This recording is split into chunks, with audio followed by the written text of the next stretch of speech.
Hello, I'm at W Lakeshore for Symmetry Live with the incredibly talented UK singer Jessie Ware. Hi. Hi, thank you so much for being a part of Symmetry Live before your Lollapalooza gig, It's which a pleasure. makes it even more special. This view is amazing. Isn't it incredible? From my room, I just saw blue and like Ferris wheels, and no, it's gorgeous. Thank you. This is how we do it at the W. Yeah, it's not bad. Just only for the special ones. No, thank you. I have to say I'm a huge fan of yours ever since you came out with your first track with Subtrack, and then your album Devotion. Yeah. Tell me a little bit about it. How did you draw your inspirations from it, and what's the story behind it? So I started as a backing singer for my friend Jack Pignate, and through that I met this guy called Subtract and kind of did these dance tracks, which was perfect for me because I love dance music. My friends and I were going to clubs in London and hearing my song being played and dancing, and it was just like, if this ends here, perfect, amazing. Then I got signed, I think a bit too quickly. Then I freaked out.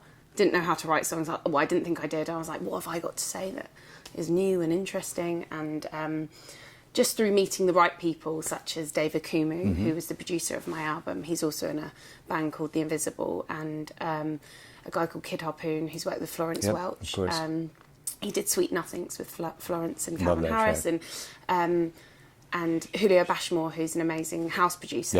Yeah. So it was like my team. They were really small. They were all my friends. I felt very comfortable, and that's how Devotion happened, really. It was just through making music with really wonderful and kind people that kind of helped me stop freaking out and be like, it's okay, you can do it, you can do it. So yeah. Were you channeling different artists and influences from your childhood? Yeah. Like, where did you draw your sound? Because it's very sensitive, it's very delicate, and it's very intimate when I listen to your music. So I'm obsessed with Billie Holiday. Okay. And Sade I'm crazy about. And R&B stars like Aaliyah, I think, I could listen to Aaliyah all day and you'd never want to turn her off. Yeah, I agree. And then divas like Whitney Houston and Annie Lennox. And so it was kind of, I was a little older than, I was, I think, 27 when my album came out. And I wanted my mother to be happy with what I looked like and what the music, I wanted my mum to want to be able to listen to me. I wanted my friends to be able to put me on at the end of a night, like we'd put on music when we'd come back from a night out. And I didn't want people to turn me down, so I think that was my kind of subtle kind of softness about. I love it. Wanted people to be able to drive in a car to my music and be able to kind of get lost in it. So it was about kind of combining. I mean, I came from a live background where you belt a bit more and you sing out. But for the record, I didn't want to do that. I wanted to kind of just exist in this kind of introducing myself to the world and being like, hi, don't mind me. Well, you pull people, I mean, when I listen to your record, I almost lean in a little bit because I want to, you know what I mean? I want to touch the music versus you belting so much that I push back and I'm like, whoa. I saw that performance at the church that you did. Was that your first? Oh, yeah. I mean, that was just beautiful. Oh, thanks. What was that all about? That was my first show. It was at this place called The Nave. And it was my first London show, and it was really small, intimate. I didn't know if anyone was going to come. Then it sold out, and it was amazing. And it was completely wrong for my music. In hindsight, the bass was nearly breaking the stained glass windows. But no, it was wonderful, and it was in this school, this Steiner school, which my dressing room was this classroom, but for like little infants. I think they were about 5 years old. So I was getting my makeup done on a chair down there. I love it. But no, it was really great and such a wonderful atmosphere. I'll never forget that one. I mean, I saw the YouTube videos and I was like, we need her for W Hotels. You had me sold there. Talk to me about Europe and UK music scene versus America, because you've just taken America by storm. You're hitting all the festivals right now. You're on your own tour, and your album just came out here recently. So talk to me about your perception of the music scene in America versus your origins of yours in UK and in Europe. So I've been really influenced by American music, and so the opportunity to be able to come here at the beginning of the year, which was our first tour, and to be able to play to people that, I don't know, America's influenced my sound a lot, but I do feel very, very British. So to come out here and know that, they've really supported some really big soul artists. you know, to be honest, I didn't know what was going to happen. And I was a bit like, well, you know, I'm going on holiday pretty much. So I'm going to get to go to LA. I'm getting to sing in Chicago, getting to go to New York. And then it was just bizarre and amazing. And I had kind of sold out crowds. And I was singing to these people that knew the music before the album had even come out here. Because I had existed online for quite a long time. Like, you know, you'd heard of me probably through the internet. So it felt like a really exciting, buzzy time to come over here. And we hadn't dropped the album yet, but people were aware if they'd been supporting me. And the crowds are amazing here. And we've done 2 tours so far in this year, and then we're here again, and then we've got this big fall tour, the fall. Sorry, I feel really weird saying fall, because you say fall. Water. How do you say bottle? Bottle. Bottle. Yeah. Nobody understands me when I say, have you got a bottle? Bottle. Yeah, my grandmother used to say bottle. Yeah. Bottle is what she said. I was like, where'd you get that, Grandma?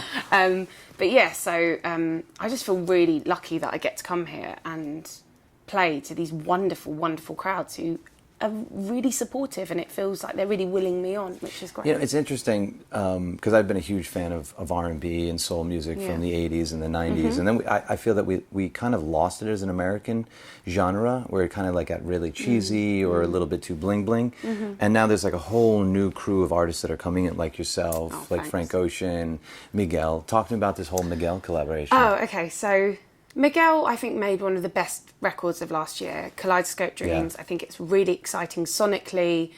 He's a soul man. You know, Adorn was my favourite song. Whenever I was asked about my favourite songs of last year, Adorn was up there. And my manager, it was like one of those days when he was like, you know, when you get one of those weird emails, and I was like, what? And then he sent me the email, and it was like, would Jessie be interested in singing on Adorn for the re-release of it in the UK?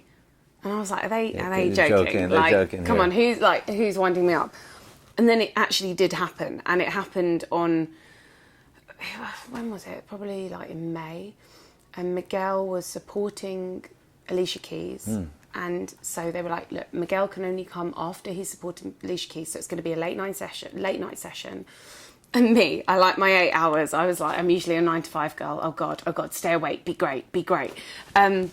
So he comes at about 11 o'clock at night, and I'm kind of flaking. I'm a bit like this because we've been waiting because he's been having to perform at the O2, this huge arena. He turns up, and I was really nervous because firstly, that song didn't need anybody else on it. It's a perfect song. It's beautiful. Yeah, it's one of my favorites. So I was a bit like, well, I'm a bit scared of even being on it because I know how perfect it is. If I heard somebody else on it, I'd be like, oh, why did that go away? Like, just keep Miguel on it. So anyway, but then I wasn't going to turn it down because it's my favourite song. So Miguel comes in, is the most charming guy. He's like, who wants a scotch? Like, just the most down-to-earth, gorgeous guy. Says to the engineer, mate, would you mind if I took over the session? He's like an incredible producer. I didn't realise he was such a good producer. He's an incredibly talented, all around, 360. I mean, and, you know, he was vocally producing me, because this is his baby, and this is his song. And so I was like, whatever you want, Miguel, you just tell me and I'll do it. Sure. I'll try. And, you know, he was so nice. And we were there I was there till about 4 a.m, drinking scotch with him, singing. And it was very surreal. It was so surreal, and one of those pinch yourself moments, and kind of. I mean, the pairing is. I mean, your tone and timbre and his are like just intertwined perfectly, and it makes me feel like when I heard it, like duets between like Tammy Terrell and Marvin Gaye. Like it just works perfectly. Thank you. Are you guys gonna maybe do something on your record and pay him back and be like? Well, I think you know, I definitely would love to work with him again if he wants to, for sure. And, you know, if it ended at that, I'd be happy.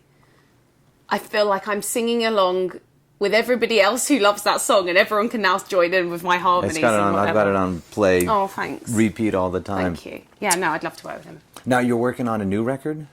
Started writing. Okay. It's a bit of a weird time because I'm touring so much and there's so many festivals, but you know, festivals are usually Thursday to maybe Monday if you're playing on the Sunday.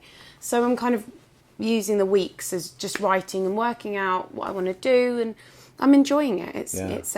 it's fun, and it's a bit less scary this time than the first time round. So I'm just like Becoming a salty dog, as they say. salty dog. Yeah, like, you know, a seasoned cowboy on the road.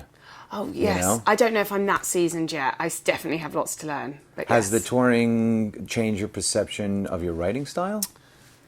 Yeah, absolutely. I mean, you know, having so much experience playing live, and especially doing festivals this time round, with songs that maybe people know more than they did last year, but still maybe don't know totally.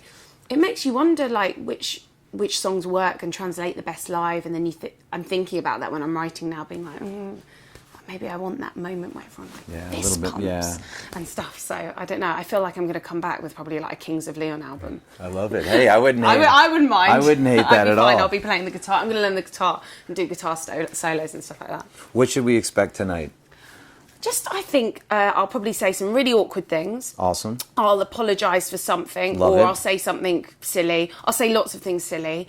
I'll have a chat with the audience. I'll then look really serious and sad when I sing, and then I laugh again. I'm like Jekyll and Hyde in my gigs. That's what happens. Beautiful. A true artist and expression. Will you do me a favor and sing Bobby Caldwell?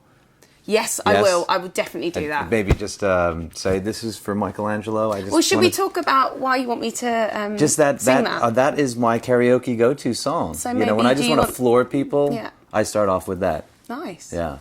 Well, maybe maybe you can come up and Oh my God. do the second verse. Yeah, or something like maybe we'll talk about that. Well, look, thank you so much for being Thank here. you for having me. You were an inspiring talent, and Thanks.